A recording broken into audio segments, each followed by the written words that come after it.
Kailash tutorials में फिर से आपका स्वागत है। आज हम लोग क्लास 9th के सब्जेक्ट मैथ के फर्स्ट टर्मिनल एग्जामिनेशन के सेक्शन सी भाग को देखेंगे। हम लोग फर्स्ट पार्ट में सेक्शन ए देख चुके थे, सेकेंड पार्ट में हम लोग सेक्शन बी देख चुके थे, थर्ड पार्ट में सेक्शन सी को देखते हैं। क्वेश्चन नंबर 7 कहता है 0.6 के ऊपर रेकरिंग को p बाई क्यू के रूप में व्यक्त करें, जहां p और q एक पूर्णांक है, जहां q नॉट इक्वल टू 0 है। x इक्वल टू 0.6 पर बार। इसका मतलब क्या होता है, x इक्वल टू हो गया आपका 0.6666, इस तरह हम लोग लिखते चले जाते हैं। इसको हम लोग मान लिए समीकरण फर्स्ट।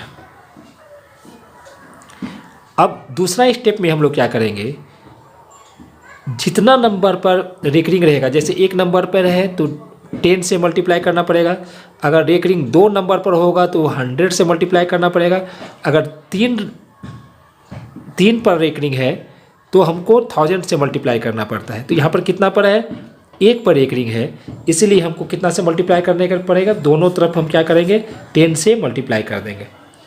दोनों तरफ 10 से गुना करने पर 10 से गुना कर देते हैं हम लोग, 10 इंटू एक्स इक्वल टू ये हो जाएगा 0.6666 मल्टीप्लाई 10। इसको सॉल्व करेंगे, कितना होगा, 10 को x से मल्टीप्लाई करेंगे कितना हो जाएगा 10x इक्वल टू ये क्या होगा, 10 से मल्टीप्लाई करेंगे तो ये एक पॉइंट जो है वो क्या होगा, आगे की ओर आ जाएगा, यानी क्या हो जाएगा, ये 6.666 इस तरह आगे की ओर बढ़ता चला जाएगा, फिर 6 आएगा, इस तरह आगे बढ़ता चला जाएगा। इसको हम लोग समीकरण सेकेंड मान लेते हैं। अब क्या करेंगे, सेकेंड में से फर्स्ट को क्या करेंगे, माइनस कर देते हैं। तो सेकेंड माइनस फर्स्ट, सेकेंड में क्या है आपका 10x, LHS में इसका 10x है, फर्स्ट में क्या है x है minus x equal to second में है आपका 6.666 माइनस, इसके बाद क्या है आपका, इधर फर्स्ट में है 0.6666 इस तरह है। ये कितना हो जाएगा, 10x में से x जाएगा, कितना हो जाएगा, ये 9x इक्वल टू कितना हो जाएगा, देखिए ये क्या हो जाएगा आपका, अगर माइनस करते हैं हम लोग 6.666 में से 0.666 इस तरह आगे बढ़ रहा है, यानी ये आगे बढ़ेगा तो ये भी 6 रहेगा, ये क्या हो जाएगा 0.000 ये 0.6, यानी ये कितना हो गया आपका 6 हो गया। इसलिए x इक्वल टू कितना हो जाएगा 6/9, ये कितना हो जाएगा 3 2 जा 6, 3 3 जा 9, इसीलिए x इक्वल टू कितना हो जाएगा 2/3। यही आपका क्या हो जाएगा, इसका आंसर हो जाएगा। पर चलते हैं क्वेश्चन नंबर 8 को देखते हैं। क्या कह रहा है, यदि x minus 1 4x cube plus 3x square minus 4x plus k का एक गुणनखंड है तो k का मान ज्ञात कीजिए। k का मान निकालना है। तो सबसे पहले हम लोग क्या करते हैं, माना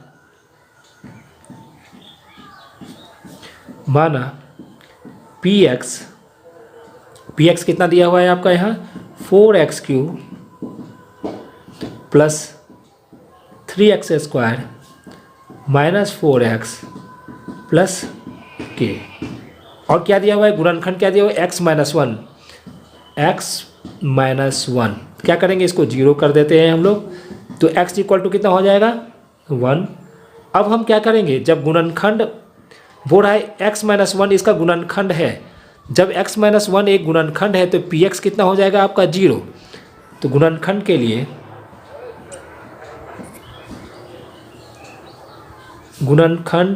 लिए px इक्वल टू क्या हो जाएगा आपका 0, अब हम क्या करेंगे, पी एक्स को 0 लिखेंगे और x में जितना भी इधर x है, x में क्या भर देंगे हम लोग, 1 डाल देते हैं। तो क्या हो जाएगा, ये यहाँ हो जाएगा पी एक्स इक्वल टू हो गया आपका, ये क्या दिया हुआ है, 4x³ plus 3x² minus 4x plus k। तो पी एक्स गुणनखंड के लिए पी एक्स क्या हो जाता है, 0 इक्वल टू एक्स का वैल्यू कितना आया है, 1, 4 इंटू 1 के power cube plus 3 into 1 square minus 4 into 1 plus के। 0 इक्वल टू 4 को 1 से मल्टीप्लाई करेंगे कितना हो जाएगा, 1 का क्यूब 1 ही होगा, तो 4 को 1 से मल्टीप्लाई करेंगे तो 4 प्लस सेम इसी तरह आएगा 3 माइनस ये कितना आ जाएगा, 4 इंटू 1 यानी 4, ये कितना हो जाएगा, प्लस के। अब हम लोग सॉल्व करते हैं, देखिए एक प्लस है एक माइनस है, ये दोनों को क्या कर रहे हैं हम लोग, काट दे रहे हैं। 0 इक्वल टू क्या हो जाएगा, 3 प्लस के। अब 3 को इधर ले आएंगे तो क्या हो जाएगा, k इक्वल टू प्लस है इधर आएगा तो क्या हो जाएगा, -3। यही आपका क्या हो जाएगा, आंसर हो जाएगा, k इक्वल टू -3। ये बहुत बार पूछता है, क्लास 9th के लिए क्वेश्चन नंबर 9 बहुत ही इंपॉर्टेंट है, बहुत बार पूछता है ये क्वेश्चन। कह रहा है क्या, आकृति में यदि पी क्यू समांतर है एस टी के और angle P Q R equal to 110 degree और angle R S T equal to 130 degree है, तो क्यू आर एस का मान निकालना है। क्यू आर एस इसका वैल्यू हमको क्या करना है, निकालना है। तो गिवन में क्या सब दिया हुआ है, सबसे पहले ये लिख लेते हैं हम लोग। गिवन में दिया हुआ है हमारा सबसे पहले तो दिया हुआ है पी क्यू पैरेलल है एस टी के, इसके बाद दिया हुआ है P Q R angle P Q R equal to दिया हुआ है 110 डिग्री। इसके बाद दिया हुआ है angle R S T, angle R S T equal to कितना दिया हुआ है आपका, 130 डिग्री दिया हुआ है। अब देखिए हम लोग क्या करते हैं, एक रचना करते हैं।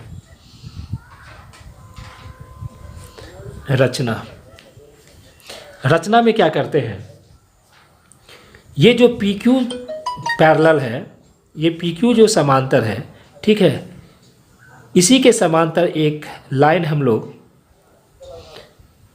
एम आर खींच देते हैं और एस टी जो है, एस टी के समांतर भी इसी को आगे बढ़ाते हुए हम लोग एक लाइन खींच देते हैं आर एन।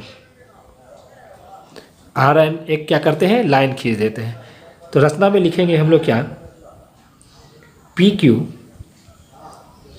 समांतर एम आर तथा एस टी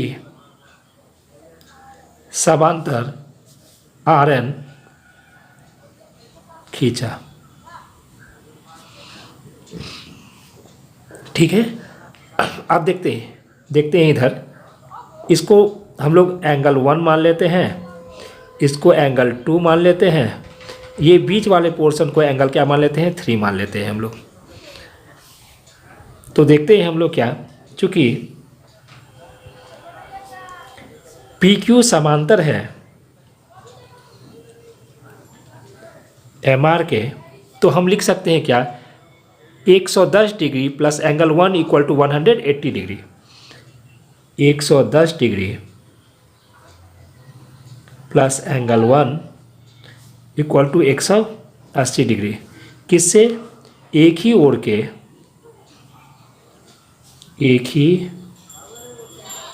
ओर के अंतः कोण। हम लोग जानते हैं दो समांतर रेखा को एक त्रिअक्षेदी रेखा जब काटती है तो एक ही ओर के जो अंतः कोण बनते हैं दोनों का सम कितना होता है, 180 डिग्री। तो इसको हम लोग निकाल लेते हैं, इसलिए एंगल 1 इक्वल टू कितना हो जाएगा, 180 माइनस क्या हो जाएगा 110 डिग्री इक्वल टू कितना डिग्री हो गया आपका ये 70 डिग्री, यानी एंगल 1 इक्वल टू मेरा निकल गया 70 डिग्री। सेम इसी तरह हम लोग करते हैं एस टी, चूँकि एस टी समांतर आर एन के हैं, रत्ना से किए हम लोग, तो क्या हो जाएगा ये दोनों का सम कितना हो जाएगा 180 डिग्री। सेम एक ही ओर के अंतःकोण है, कितना हो जाएगा ये 130 degree plus angle 2 equal to हो जाएगा 180 डिग्री। कैसे, एक ही ओर के अंतःकोण, इसीलिए एंगल 2 इक्वल टू हो जाएगा 180 डिग्री, हम माइनस 130 प्लस में है, इधर आएगा तो कितना आएगा माइनस में हो जाएगा 130 डिग्री। ये कितना हो जाएगा आपका 180 में से 30 जाएगा, कितना हो जाएगा angle 2 equal to 50 degree, 50 degree हो गया। अब हम लोग को क्या निकालना है, एंगल 3 निकालना है हमको। तो देखिए एम एन एक रेखा है, उस पर क्या है क्यू आर लाइन खड़ी है, तो ये एंगल प्लस ये एंगल प्लस ये एंगल, तीनों एंगल का सम कितना हो जाएगा 180 डिग्री। रैखिक युग्म से जानते हैं, तो हम लोग लिखते हैं, इसको लिखते हैं, चूँकि एम एन रेखा पर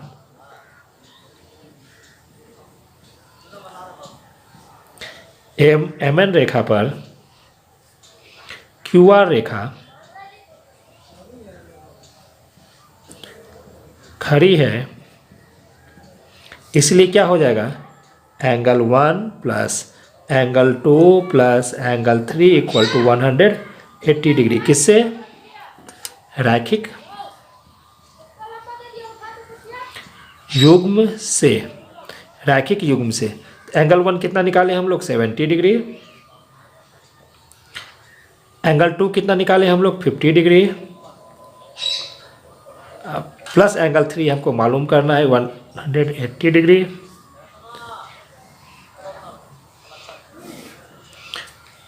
कितना हो जाएगा 70 और 50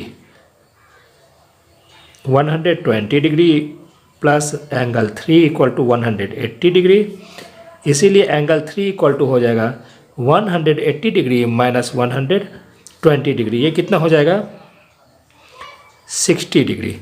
एंगल 3 हमको क्या निकालना है क्यू आर एस, एंगल 3 क्या है आपका क्यू आर एस, तो Q R S angle Q R S equal to कितना हो गया आपका 60 डिग्री। यही क्या हो जाएगा आपका आंसर।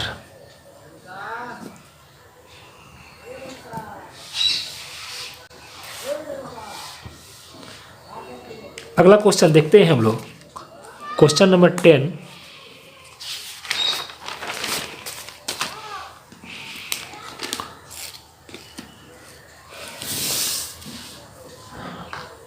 क्वेश्चन नंबर 10 में कह रहा है कि आकृति देकर निम्नांकित को लिखे। P का निर्देशांक, देखिए हम लोग ये फिगर में नीचे वाला जो इधर वाला लाइन होता है उसको एक्स एक्सिस बोलते हैं, ऊपर से जो नीचे आता है उसको क्या बोलते हैं वाई एक्सिस बोलते हैं। जब हम लोग निर्देशांक लिखना रहता है या कोऑर्डिनेट लिखना रहता है तो हम क्या करते हैं, पहले एक्स को लिखते हैं, फिर क्या करते हैं वाई को लिखते हैं। तो पहला नंबर क्वेश्चन में है आपका क्या, P का निर्देशांक, P का निर्देशांक कितना हो जाएगा आपका, देख लीजिए 3। देखिए ये P कहाँ है आपका, यहाँ है, ये कहाँ आ रहा है यहाँ पर, x कहाँ पर मिल रहा है यानी 3 पर, और y कितना है 4 पर, तो कितना हो जाएगा 3,4। दूसरा क्या है Q का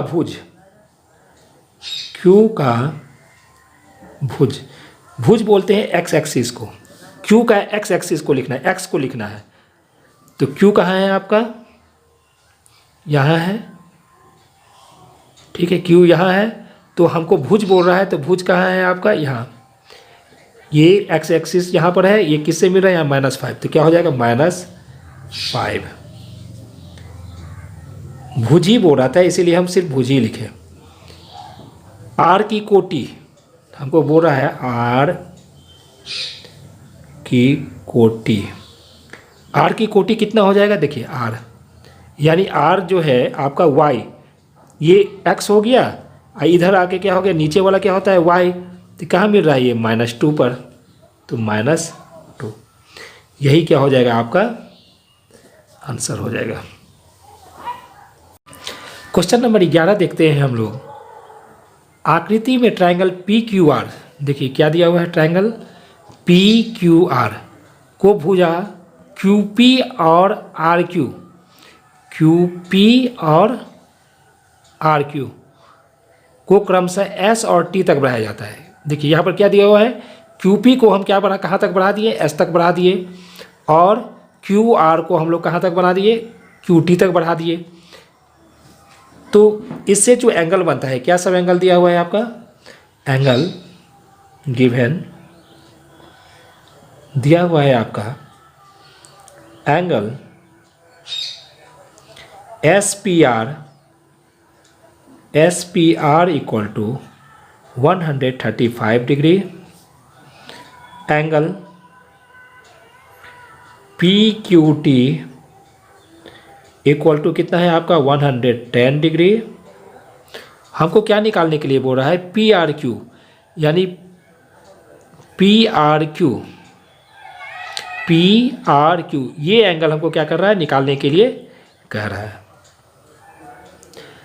तो सबसे पहले देखिए एस और क्यू, एस क्यू जो एक लाइन है उस पर क्या है, पी आर एक लाइन क्या है, खड़ी है, तो क्या लिखेंगे, चूंकि एस क्यू रेखा पर, एस क्यू रेखा पर पी आर रेखा खड़ी है, तो क्या हो जाएगा, इसको हम क्या करते हैं, इसको एंगल 1 मान लेते हैं, इसको क्या करते हैं, एंगल 1 मान लेते हैं। तो क्या हो जाएगा, angle 1 plus 135 degree equal to हो जाएगा 180 डिग्री, किससे, रैखिक युग्म से।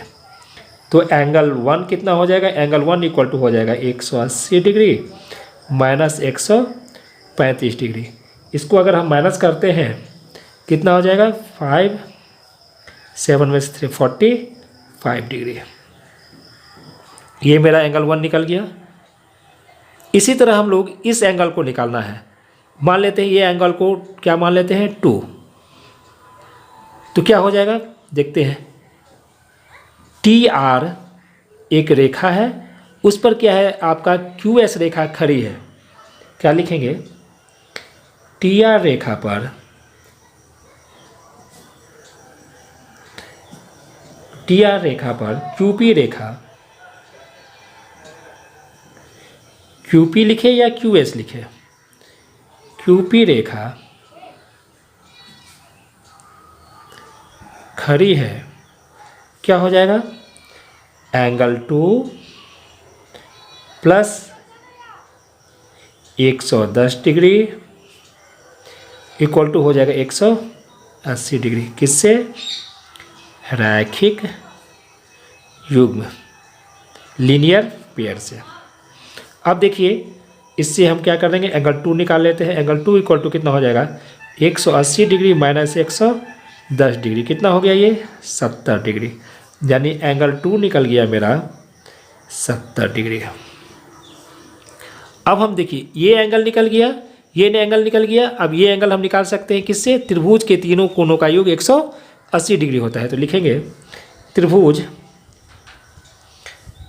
त्रिभुज पी क्यू आर में, पी क्यू आर में angle 1 plus angle 2 plus angle 3 equal to 180 degree. Angle 1 कितना निकाले हम लोग, 45 डिग्री। एंगल 2 कितना निकाले हम लोग, 70 डिग्री। एंगल 3 हमको निकालना है 180 डिग्री। कितना हो जाएगा 115 degree plus angle 3 equal to हो जाएगा 180 डिग्री। इसीलिए एंगल 3 इक्वल टू हो जाएगा 180 डिग्री में से 115 डिग्री माइनस करना है। कितना हो जाएगा 10 में से 5, 7 में से 1 जाएगा तो 6, यानी 65 डिग्री। यानी एंगल 3 इक्वल टू हो गया आपका 65 डिग्री। तो क्या निकल गया आपका निकल गया एंगल 3 क्या है आपका, ये angle P R Q equal to 65 degree. यही क्या हो गया आपका आंसर हो गया।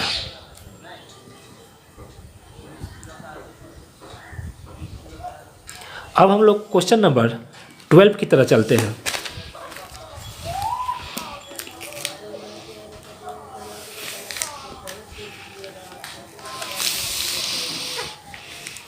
दिया हुआ है क्या, आकृति में O A equal to O B, O A equal to O B, O D equal to O C. तो सिद्ध करें कि पहला में दिया हुआ है ट्रायंगल ए ओ डी सर्वांगसम है ट्रायंगल बी ओ सी के, और सेकेंड में प्रूव करना है ए डी समांतर है बी सी के। तो सबसे पहले गिवन लिखते हैं, क्या सब दिया हुआ है। गिवन में दिया हुआ है ओ ए इक्वल टू दिया हुआ है ओ बी के, और ओ डी इक्वल टू दिया हुआ है ओ सी के। सिद्ध करना है, टू प्रूव, सिद्ध करना है, पहला में प्रूव करना है हमको ट्रायंगल ए ओ डी सर्वांगसम है ट्रायंगल बी ओ सी के। दूसरा में प्रूव करना है ए डी समांतर है बी सी के। चलिए प्रमाण करते हैं, प्रमाण निकालते हैं हम लोग। देखिए हमको किसको प्रूव करना है, ए ओ डी और बी ओ सी। तो हम लोग को ट्रायंगल कौन सा लेना पड़ेगा, ट्रायंगल ए ओ डी तथा ट्रायंगल बी ओ सी में क्या सब दिया हुआ है, ए ओ डी, ए ओ डी में क्या दिया हुआ है, ओ ए बराबर दिया हुआ है ओ बी का, ओ ए बराबर दिया हुआ है ओ बी का, ये क्या है गिवन। इसके बाद क्या दिया हुआ है O D equal to O C, ये भी क्या दिया हुआ है आपका गिवन है, ये भी दिया हुआ है। जब हम लोग को सर्वांगसम प्रूव करना रहता है तो इसका कंडीशन होता है एंगल एंगल होता है, फिर एस ए एस होता है, एस एस एस होता है। तो हमको देखना है कि कौन सा किससे ये क्या होगा सर्वांगसम होगा। तो हम लोग क्या कर दिए, ये दो भुजा तो मेरा मिल गया। अब इसको देखिए, इसको हम लिख देते हैं एंगल 1, इसको लिख देते हैं एंगल 2 मान लेते हैं।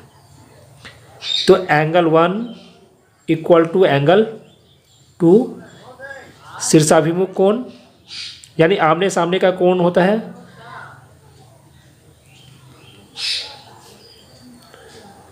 आमने सामने का कोण क्या होते हैं, आपस में बराबर होते हैं। तो देखिए किस क्या हो जाएगा एस ए एस, इसीलिए एस ए एस सर्वांग समता से ट्रायंगल ए ओ डी सर्वांगसम हो गया ट्रायंगल बी ओ सी के। यही हमको फर्स्ट नंबर में क्या करना था, प्रूव करना था। अब हम लोग क्या करेंगे, सेकंड प्रूव करना है हमको। अभी हम लोग क्या प्रूव किए, ट्रायंगल AOD सर्वांगसम है ट्रायंगल BOC के। सर्वांगसम त्रिभुज के संगत भाग क्या होते हैं? बराबर होते हैं। उनकी भुजाएं भी बराबर होती है और उनके जो संगत कोण होते हैं वो भी क्या होते हैं? आपस में बराबर होते हैं। तो क्या लिख सकते हैं हम लोग यहाँ? इसको देखिए, इसको हम लोग क्या करते हैं, ये बी कोण को हम लोग क्या मान लेते हैं? बी कोण को हम लोग 4 मान लिए और ए कोण को हम लोग 3 मान लिए। इसको मान लेते हैं हम लोग 5। ए कोण को, सी कोण को मान लेते हैं 6।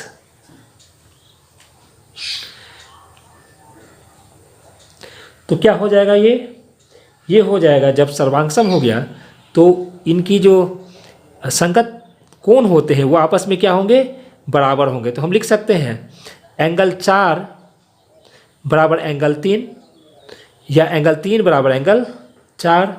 तो हम लोग लिखेंगे एंगल 3 बराबर एंगल 4 और एंगल 5 बराबर एंगल 6। किससे? CP CT से। CP CT से ये क्या हो गया आपका? ये आपस में बराबर हो गया। अब हम लोग क्या देखते हैं? एंगल 3 और 4। देखिए एंगल 3 और 4 ये कैसा बना रहा है आपका? एकांतर कोण बना रहा है। 5 और 6 क्या बना रहा है? एकांतर कोण बना रहा है। तो लिखेंगे ये एक एकांतर कोण का युग्म है। इसीलिए हम लोग लिख सकते हैं AD समांतर होगा BC के। क्यों? तो हम जानते हैं कि जब एकांतर कोण बराबर होते हैं तो रेखाएं समांतर होती है। जब एकांतर कोण आपस में बराबर होंगे तो रेखाएं क्या होती है? समांतर होती है। यही हमको प्रूव करना था। ये क्या हो गया? प्रूव्ड। सेकंड भी क्या हो गया? प्रूव। क्वेश्चन नंबर 13 देखते हैं हम लोग। कह रहा है क्या 75 डिग्री का एक कोण बनाइए और इसे समद्विभाजित करें। तो सबसे पहले क्या करते हैं हम लोग? एक लाइन खींचते हैं। लाइन कितने सेंटीमीटर का होना चाहिए हमको नहीं दिया हुआ है। कितने सेंटीमीटर का भी हम क्या कर सकते हैं? एक लाइन खींचेंगे।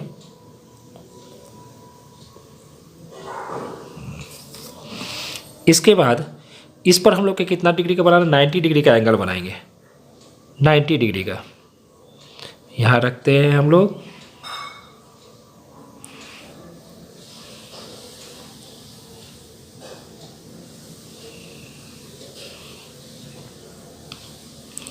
इस पॉइंट पर आया।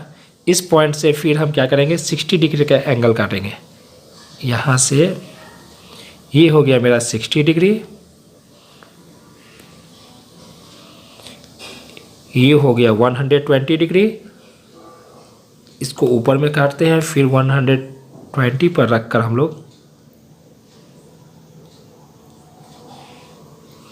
ये हो गया 90 डिग्री। क्या करेंगे हम लोग? इसको मिलाते हैं।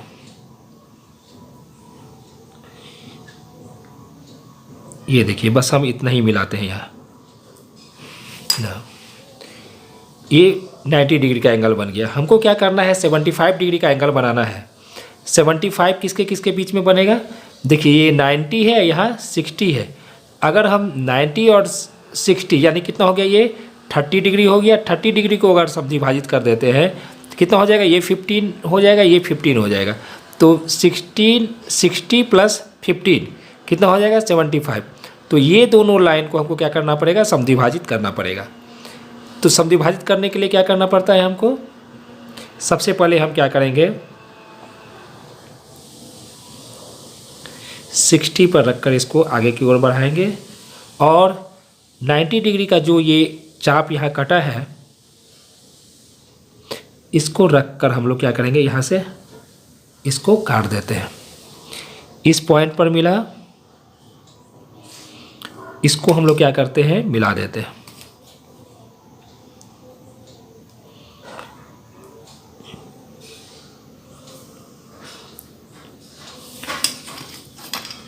ये हो गया आपका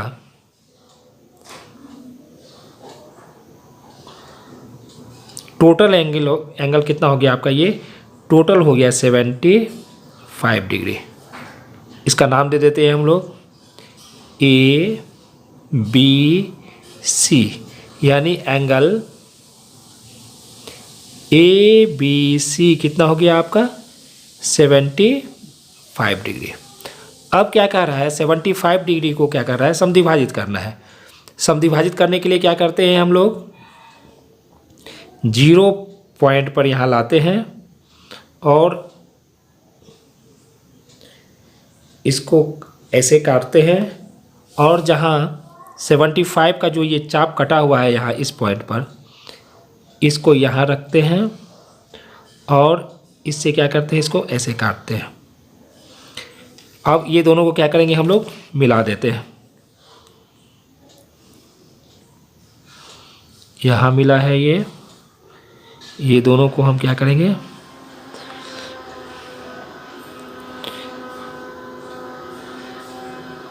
यहाँ से मिला देते हैं। ये एंगल कितना हो जाएगा आपका, ये यही हो जाएगा, ये हो गया समद्विभाजित किए, ये हो गया ABC 75, इसका नाम दे देते हैं D। तो ये एंगल कितना हो जाएगा आपका, तो एंगल कौन सा हो जाएगा आपका BAD। Angle BAD equal to कितना हो जाएगा 37.5 डिग्री।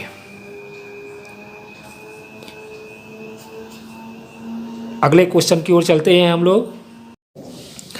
क्वेश्चन नंबर 14 कह रहा है क्या, एक त्रिभुजाकार भूखंड की भुजाएं का अनुपात 3:5:7 है और उसका परिमाप 300 मीटर है। इस भूखंड का क्षेत्रफल ज्ञात कीजिए। देखिए इसमें क्या दिया हुआ है, अनुपात में दिया हुआ है। तो सबसे पहले हम लोग कर लेते हैं, माना A equal to 3x, B equal to 5x, C equal to 7x। उसका परिमाप कितना दिया हुआ है 300 मीटर। तो परिमाप दिया हुआ है आपका 300। परिमाप क्या होता है, जितनी भी भुजा होती है सभी का जोड़। तो क्या हो जाएगा A plus B plus C equal to 300। ये कितना है आपका 3x plus 5x plus 7x equal to 300। इसको करेंगे कितना होगा 5 3 8 7 15x इक्वल टू कितना होगा 300। इसीलिए x इक्वल टू होगा 300/15 कितना हो गया 15 दूना 30 यानी 20। x इक्वल टू क्या हो गया आपका 20। x इक्वल टू कितना हो गया 20 मीटर। अब हम लोग क्या करेंगे, ये x इस समीकरण इसको मान लेते हैं 1, इसको मान लेते हैं 2, इसको मान लेते हैं 3। अब x का मान समीकरण फर्स्ट, सेकेंड तथा थर्ड में रख देते हैं हम लोग। तो a का वैल्यू कितना आ जाएगा, a इक्वल टू हो जाएगा 3 × 20 equal to 60 metre. b equal to हो गया आपका 5x, तो 5 इंटू 20 कितना हो गया 100 मीटर। c इक्वल टू कितना हो गया 7 इंटू 20 इक्वल टू कितना होगा 140 मीटर। देखिए a b और c हमको निकल गया। अब हम लोग क्या करेंगे, s निकालेंगे, अर्ध परिमिति। कैसे निकालते हैं हम लोग, a plus b plus c by 2। देखिए a plus b plus c कितना दिया हुआ है आपका 300, या सबको जोड़ेंगे तो मेरा भी 300 आएगा, तो 300 बाई 2 ये कितना हो जाएगा 2 1 जा 2 2 5 जा यानी 150, यानी s इक्वल टू हो गया 150 मीटर। अब भूखंड का क्षेत्रफल, भूखंड का क्षेत्रफल क्या होगा, त्रिभुज का क्षेत्रफल क्या होता है, हीरोन्स का फॉर्मूला क्या जानते हैं हम लोग, जब 3 भुजा दिया हुआ रहता है तो हीरोन्स फार्मूला से निकालते हैं, क्या हो जाएगा s into S minus A S minus B S minus C. इसको सॉल्व करेंगे हम लोग, s कितना है आपका 150 माइनस a कितना दिया हुआ है आपका 60, 150 माइनस b कितना दिया हुआ है 100, और 150 माइनस c कितना दिया हुआ है आपका 140। ये हो जाएगा आपका 150 मल्टीप्लाई, ये कितना हो जाएगा 150 में से 60 जाएगा तो ये हो जाएगा आपका 90, मल्टीप्लाई 150 में से 100 जाएगा तो कितना हो जाएगा 50, मल्टीप्लाई ये कितना हो जाएगा 10। अब हमको क्या करना है, इसको फैक्टर के रूप में हम लोग को 150 को तोड़ेंगे, कितना कैसे होगा, देखिए 10 को हम रहने देंगे क्योंकि 10 बाद में हम बाहर निकाल सकते हैं, इसीलिए यहाँ पर 150 को है तो 10 लिखते हैं, 10 हो गया। उसके बाद कैसे लिख सकते हैं हम लोग 3 इंटू 5 लिख सकते हैं, 5 3 जा 15 और 15 को 10 से मल्टीप्लाई करेंगे क्या हो जाएगा 150। इसी तरह 90 को कैसे लिख सकते हैं 10 और 3 इंटू 3 3 3 जा 9 10 जा 90। 50 को कैसे लिख सकते हैं 10 इंटू 5 मल्टीप्लाई ये 10 इसी तरह छोड़ देते हैं। आप इसको 2 के फॉर्म में भी कर सकते हैं, ऐसा नहीं है कि हम 10 इसलिए लिए कि इसको करने में क्या होगा हमको आसान होगा। ये देखिए ये 10 देखते हैं कितना बार आया है 1 2 3 4 यानी 4 बार आया है, तो हम 10 को क्या करेंगे बाहर निकाल लेते हैं, 10 इंटू 10 2 पेयर्स होते हैं तो क्या करते हैं 1 निकाल लेते हैं, इसमें 4 पेयर्स है, 2 पेयर इधर हो गया 2 यानी 4 है तो 4 में से क्या करेंगे 2 निकाल लेते हैं। देखते हैं 3 ये 1 3 है, यहाँ 3 है 2 है तो 1 निकाल लेते हैं हम लोग, 1 बच जा रहा है पेयर नहीं मिल रहा है। लेकिन 5 को देखते हैं, ये 5 है ये 5 है, इसका पेयर मिल रहा है तो दोनों में से क्या होगा 1 निकल जाएगा, लेकिन ये √3 एक अंदर में ही रह गया। इसको मल्टीप्लाई करेंगे कितना हो जाएगा, ये इसको सॉल्व करेंगे तो कितना होगा, इसको सॉल्व करने पर 115 यानी 1500 √3 मीटर स्क्वायर, यही हो जाएगा आंसर।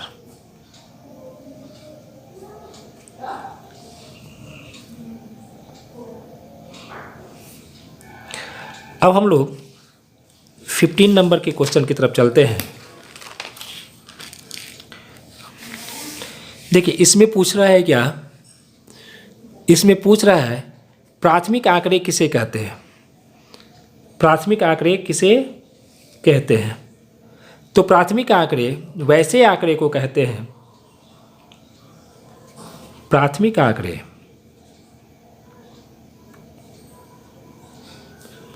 प्राथमिक आंकड़े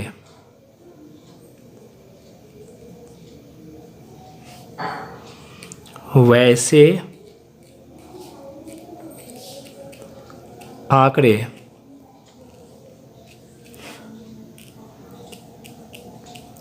होते हैं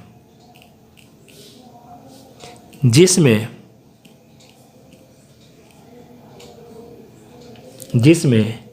अन्वेषक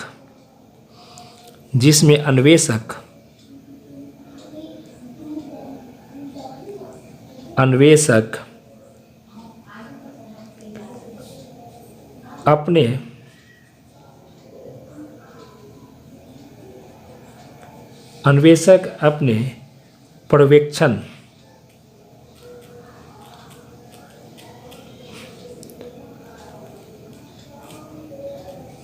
द्वारा खुद से यानी अपने से खुद से आंकड़े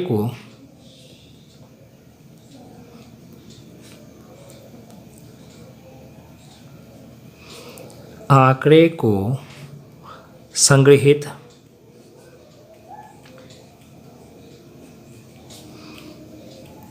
करता है।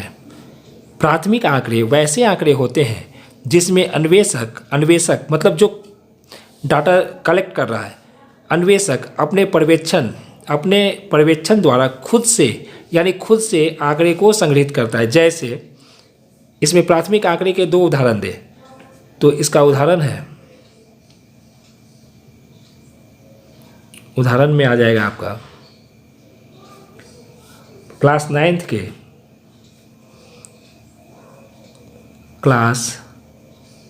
9th के सभी बच्चों का आयु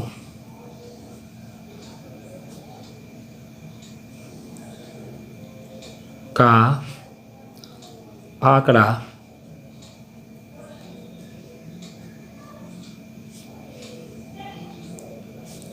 पहला हो गया। अपने क्लास में यानी क्लास 9th के सभी बच्चों का हम आयु का कर सकते हैं खुद से। इसके बाद क्या है, क्लास 9 में फर्स्ट टर्मिनल एग्जामिनेशन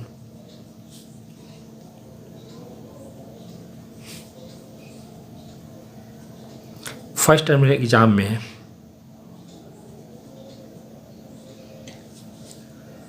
मैथ में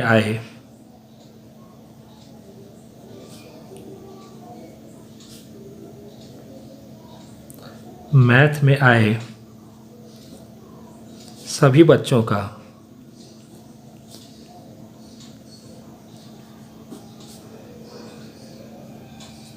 अंक यानी मार्क को क्या कर सकते हैं, हम जमा कर सकते हैं। अंक का आंकड़ा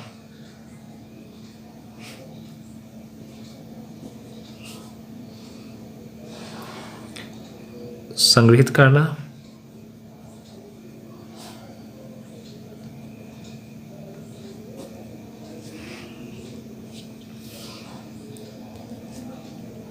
ये 2 उदाहरण पूछ रहा था।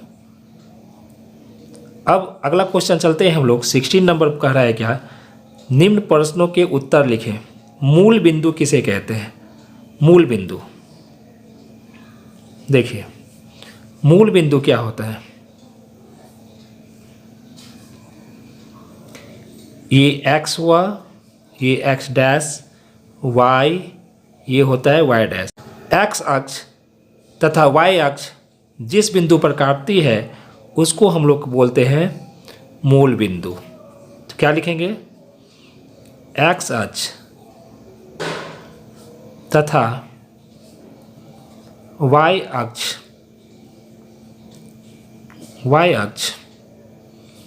जिस बिंदु पर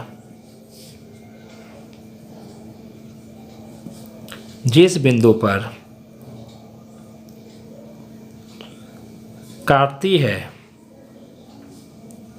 उसे मूल बिंदु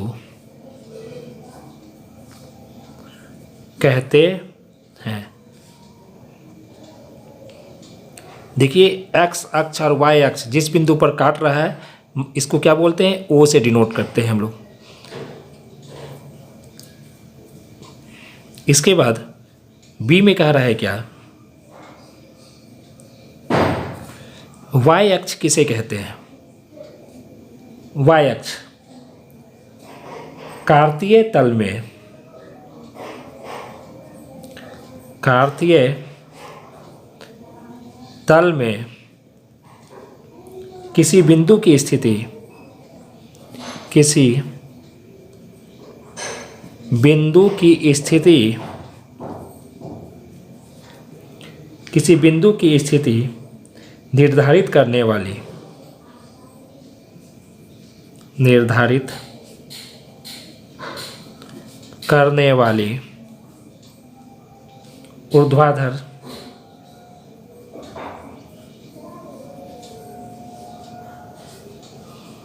ऊर्ध्वाधर रेखा, ऊर्ध्वाधर को क्या इंग्लिश में बोलते हैं, वर्टिकल लाइन, वर्टिकल लाइन, ऊर्ध्वाधर रेखा को वाई अक्ष कहते हैं। देखिए ये क्या है आपका, वर्टिकल लाइन है, इसी को हम लोग क्या बोलते हैं, वाई अक्ष।